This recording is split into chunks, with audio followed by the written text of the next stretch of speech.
Hello friends, welcome back to our channel. So this is Teja, you are watching Teja Tech channel. So guys, ఎవరైతే ఈ 2025లో so POLYCET exam అనేది attempt చేయడానికి అయితే వెళ్తున్నారో so ప్రతి ఒక్క స్టూడెంట్ అయితే సో ఈ పర్టికులర్ వీడియో లాస్ట్ వరకు చూసేకైతే ట్రై చేయండి. సో ఎవ్రీ ఇయర్ అయితే పాలిసెట్ ఎగ్జామ్ ఎవరైతే రాస్తున్నారో సో ప్రతి ఒక్కరైతే మిస్టేక్స్ అయితే చేస్తూనే ఉంటారనమాట. సో ఈ వీడియో చూసిన తర్వాత సో మీరు పర్ఫెక్ట్గా అయితే వెళ్ళండి ప్రాపర్ ప్రిపరేషన్తో అయితే. ఇకపోతే ఫ్రెండ్స్, వీడియో స్టార్ట్ చేసే ముందు మీరు ఇంకా మన ఛానల్ సబ్స్క్రైబ్ చేసుకోకుంటే ఎటువంటి చిన్న డౌట్ ఉన్నా కామెంట్ అయితే చేయండి, ఛానల్ సబ్స్క్రైబ్ చేసుకోండి.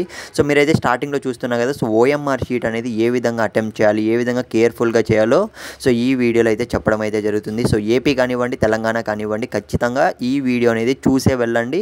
సో నా రిక్వెస్ట్ ఏంటంటే ఒక్కడికన్నా మీ ఫ్రెండ్కి ఈ వీడియో అనేది షేర్ చేయండి మామ. ఎందుకంటే సో చాలామంది అయితే సో పాలిసెట్లో మిస్టేక్స్ చేయడం వల్ల సో ప్రాపర్గా వాళ్ళకి కరెక్షన్స్ అనేటివి సరిగ్గా జరగవు, డిజిటలైజ్డ్ జరుగుతాయి కదా. సో అప్పుడు ర్యాంక్ అనేది తక్కువ రావడం జరుగుతుంది. సో ఎలా మనం అటెంప్ట్ చేయాలో ఈ వీడియోలో అయితే చెప్తాను. సో ఇక్కడైతే చూస్తున్నా కదా, ఓఎంఆర్ షీట్లో మీరైతే ఆప్షన్స్ అనేటివి 4 ఆప్షన్స్ అనేవి ఉంటాయి. సో ప్రాపర్గా అయితే పెట్టాల్సి ఉంటుంది.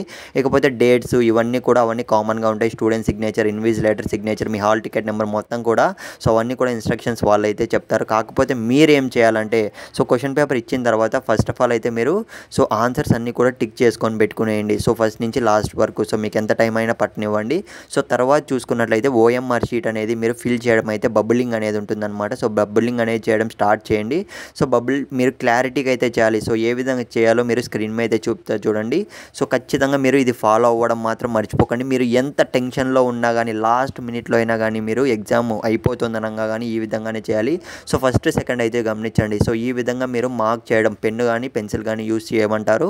సో మీరైతే ఈ విధంగా అరాకొర అద్దాపద్దం అయితే మీరు ఖచ్చితంగా హాఫ్ ఆఫ్ ది సర్కిల్స్ అనేవి బబుల్ చేయకూడదు, గుర్తుపెట్టుకోండి. మోస్ట్ ఆఫ్ ద స్టూడెంట్స్ అయితే ఈ విధంగానే బబుల్ చేసి వచ్చేస్తుంటారు. వచ్చిన తర్వాత ర్యాంక్ అనేది తక్కువ వస్తుంటుంది. అందుకే చెప్తున్నా, నా ఎక్స్పీరియన్స్తో చెప్తున్నా.